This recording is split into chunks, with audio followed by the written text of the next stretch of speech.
It's the expression of humility. It's the expression of faith. And of course, it's the expression of love and intimacy. If you love someone, of course, you want to get in touch with him, to touch base with him. But not only that, but you want to see him, to meet with him, to spend a quality time with him. In Psalm 63, verse 1 and 2, oh God, you are my God. Earnestly, sincerely, I seek you. Why? Why? Do you need things? No. Not only because I need you, but more than that, my soul thirsts for you. My body longs for you. To do what? To see you, to meet you, just to see you. I have seen you in the sanctuary. I have seen you before. And since then, I know how much I want to see you again and again. Lord, I love you. Imagine you are calling your wife from time to time over the phone. Hi, honey, I miss you, but I don't have time to meet with you. So this week, I'm so busy. Maybe I will meet you next week. But from time to time, I will call you. I want to hear your voice. Bye, honey.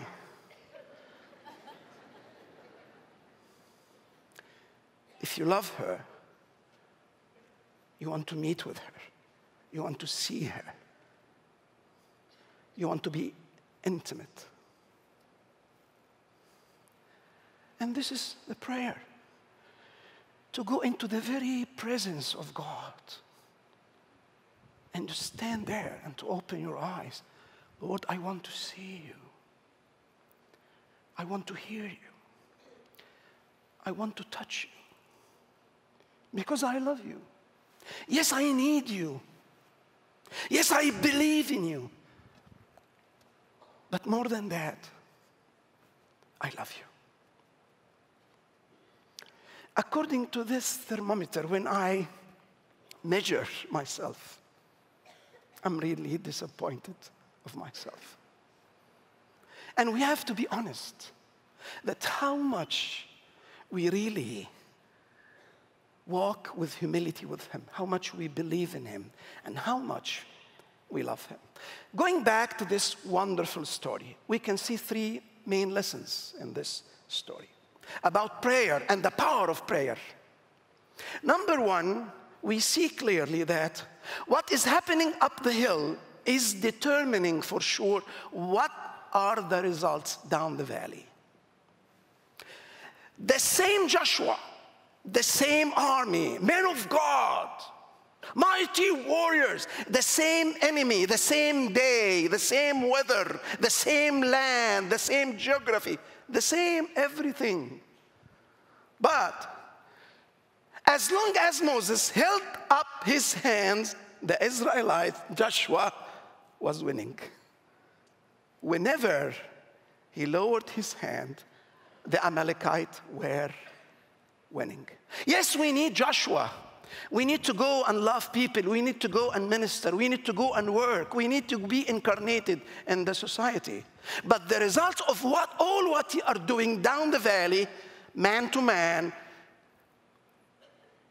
the result will be determined upon how much we are there up the hill praying.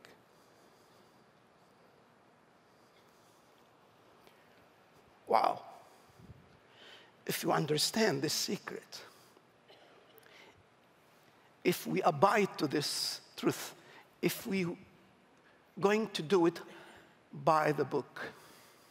Let me share a story with you. Out of despair, out of sense of that we are unable to reach the unreached people in our society. Our Muslim brothers and sisters, so distant from us.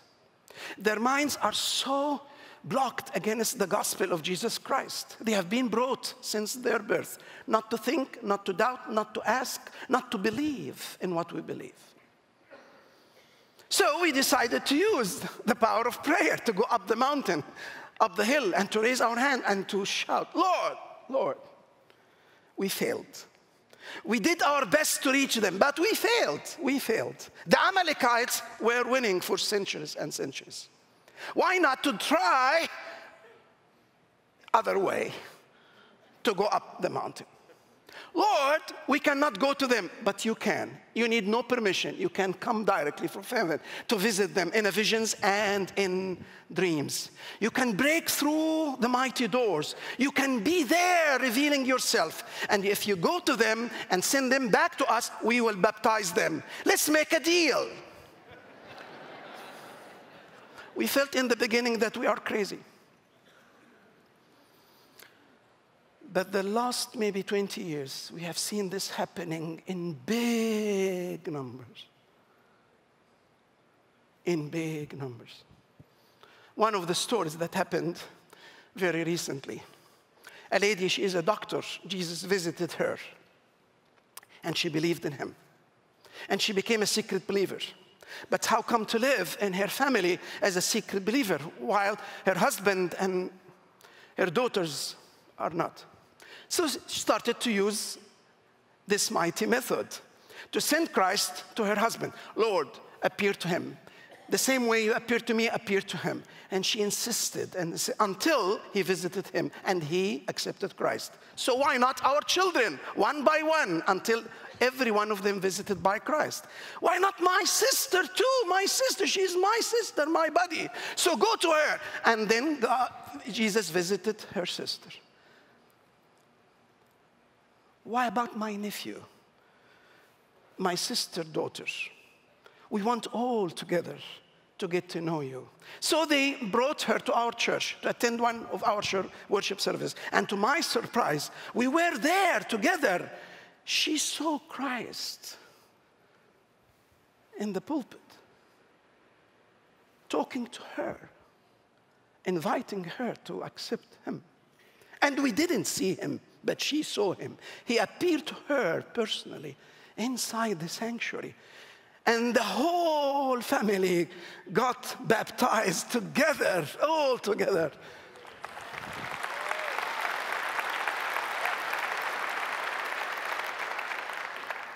It's the power of prayer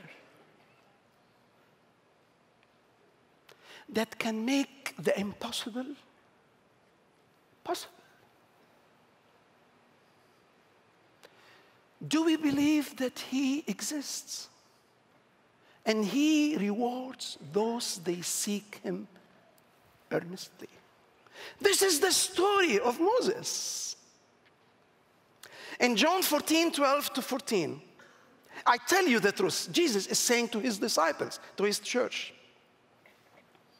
anyone who has faith in me will do what I have been doing. And he will do even greater things than these, because I am going to the Father. What's the relationship between faith and he is going to the Father? The answer is this. I am going to the Father, and I will do whatever you ask in my name. And this is the relation between faith and prayer.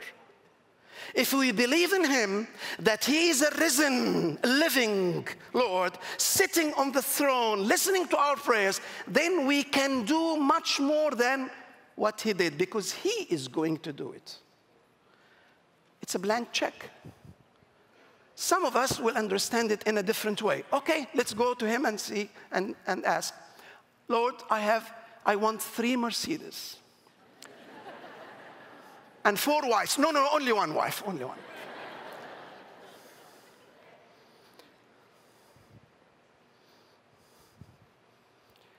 And $100 million in the bank account. You don't understand. The rest of the verse here, so that the Son may bring glory to the Father. You may ask me for anything in my name, I will do it, if the request is for the glory of the Father. And the glorious thing for the Father, to bring the sinners into the kingdom, to bring those far away from him back to the kingdom. This is the most valuable thing to him, to pray for the sinners, to pray for the unchurched people to come to the Lord, and we will see revival happening all over the world.